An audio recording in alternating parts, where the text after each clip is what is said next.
So now we're going to show you how we set up our PipeFuze. First we hook up our recirc pump, and then we set it down actually right into the bin. Once we have it in the bin, we fill the bin approximately halfway with water. A little under or a little over is not going to make much of a difference. We screw in our injection rig and use the compression plug, snug it down, and set it up to inject. Next thing we do is work on our return side. So our return fitting, we screw the hose in, we set in our injection plug. That's going to take the water back out of the pipe. We hook it back up to another hose, the secondary hose in the kit, and bring it back to the tank. So now we've created one big loop. So it starts sending the water in where we have our pressure gauge, comes all the way through the pipe, comes back out of the pipe, goes through the return rig, which has a valve, to the hose, and then back to the bin. So we have one cycle going around. So what we're showing you here is the pipe is not leaking right now. It's set at about 11 pounds, and now we're going to create the leak.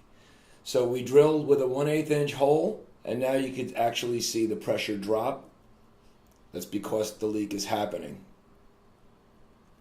Once we see the pressure drop, then we're going to set that water going, recirculating again. You can see the valves open, and we pour in part A.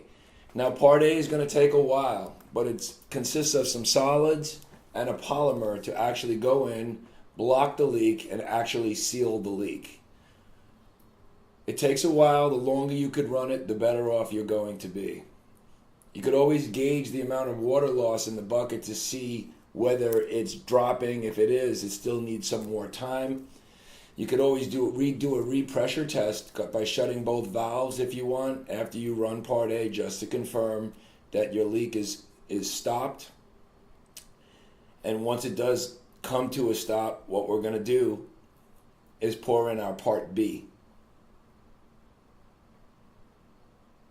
Part B is going to go in, and it's going to harden part A. So with the pump still running, it's still on right now, we have it recirculating, and B just sealed part A, and now our leak is fixed.